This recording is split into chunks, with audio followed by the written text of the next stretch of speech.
Oi crianças, tudo bem com vocês? Pegue um livro de história, abra na página 187. Na aula passada vocês viram sobre as expedições de bandeiras, de entradas e de moções. Hoje irei falar um pouquinho sobre a descoberta do ouro e também as revoltas nativistas, tá bom?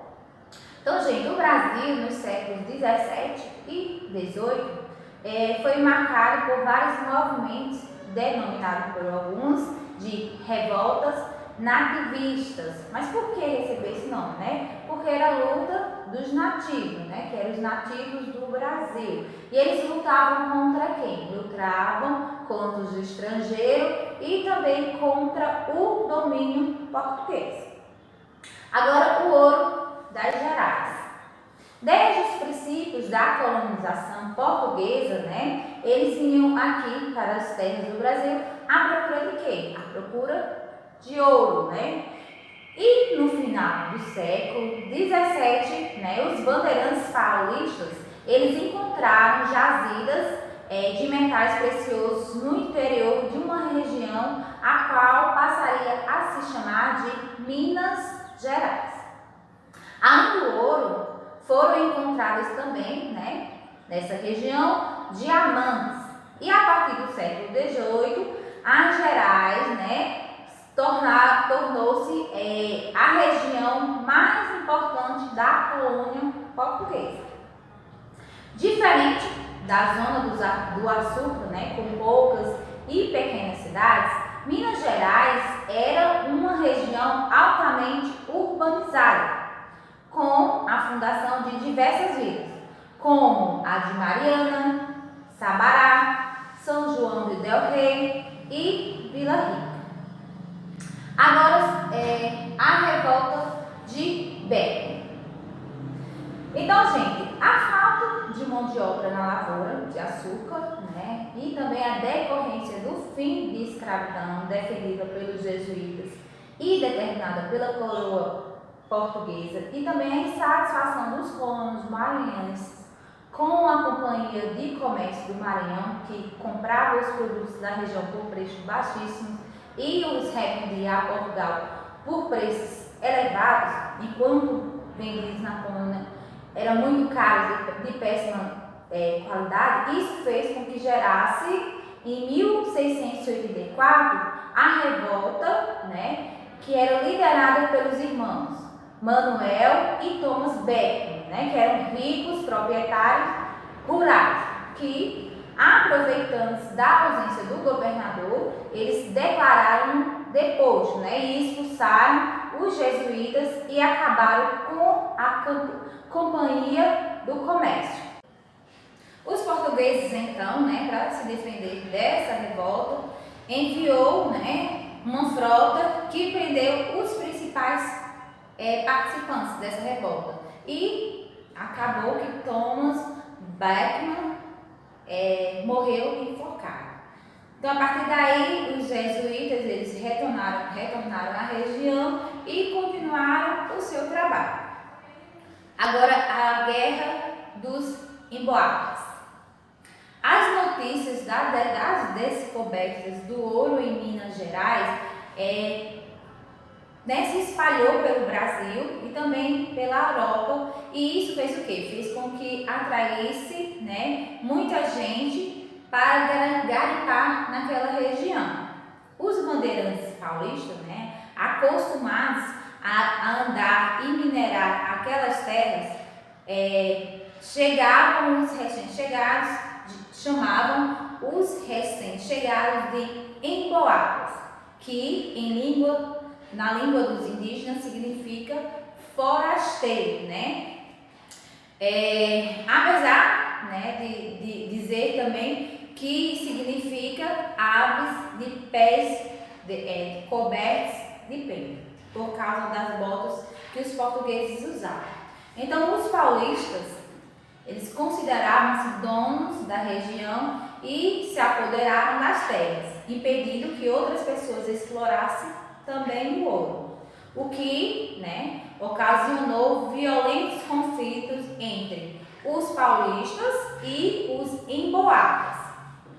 O desentendimento pela posse das minas teve início em 1707. Os emboabas eram liderados por Manuel Nunes Viana e os paulistas por Manuel de Borba Gato. O mais importante combate deu-se às margens do Rio das Velhas, né? em que os bandeirantes paulistas eles prepararam uma emboscada para os emboabas, mas os emboabas não surtiu efeito, né? E os bandeirantes foram cercados. Morreram muitos paulistas e os que retaram, né, resolveram vingar-se. O que restaram resolveram vingar-se. Esse episódio ficou conhecido como o Capão da Traição, que foi em 1709.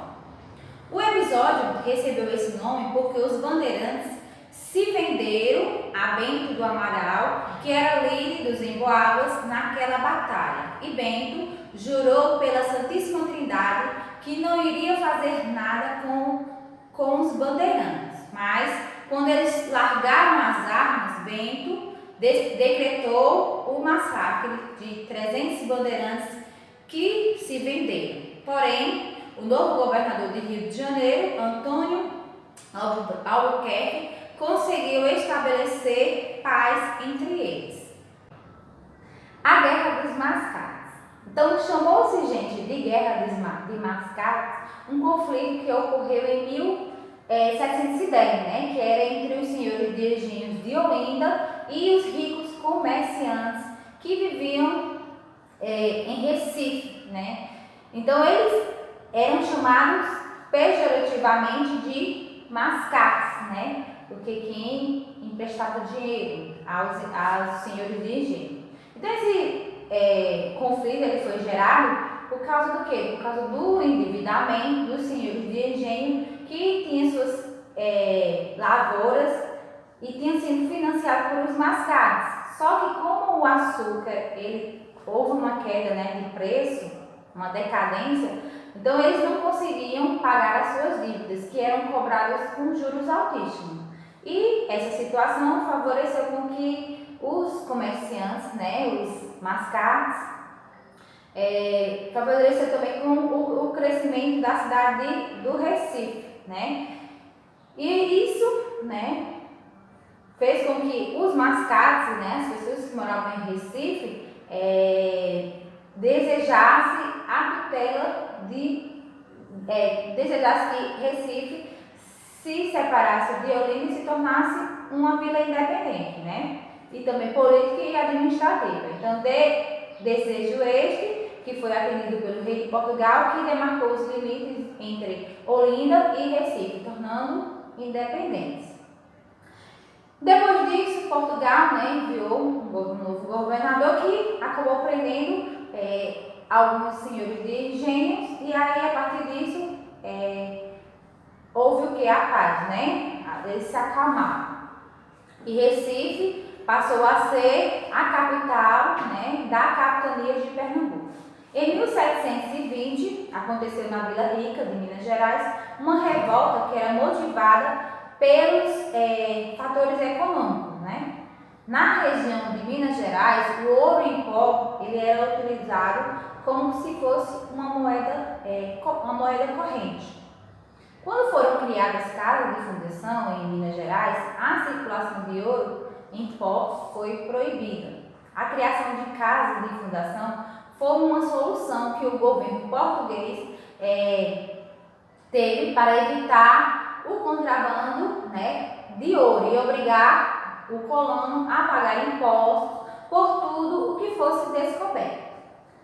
Nas casas de fundição, o ouro e todo o metal encontrado nas minas, antes de serem derretidos e transformados em barra, tinham deduzido a quinta parte, ou seja, o quinto imposto devido ao coroa portuguesa, que ficou conhecido como o quinto dos infernos. Então, quem encontrava, né, qualquer tipo de metal precioso tinha que dar uma parte ao governo. Então, essa cobrança fez com que os mineradores se revoltassem e, a partir daí, houve o quê? Um aumento de contrabando, né? Principalmente, o que é que eles faziam? Eles utilizavam estátuas ocas, né? Para colocar o pó dentro escondido. Por isso que existe a expressão santo de pau oco, porque eram os santos que eles utilizavam para contrabandeirar o pó, né? O ouro em pó, e assim não pagar impostos ao rei. Os revoltosos foram liderados por Felipe dos Santos e Manuel Mosqueira da Rosa. Na noite de 28 de junho de 1720, cerca de 2.000 pessoas invadiram e sequestraram a casa do ouvidor, né, que é magistrado que os donatários colocavam seus domínios no período colonial. Apesar, né, das vitórias iniciais, a revolução foi vencida e os seus líderes tiveram as casas incendiadas e foram mortos. Agora, gente, vocês irão fazer as atividades das páginas 191 até a página 193, tá bom? Então, façam direitinho. Caso tenha alguma questão que você não entendeu, não está conseguindo responder, fala comigo no meu bebê, tá bom? Beijos e até o próximo vídeo.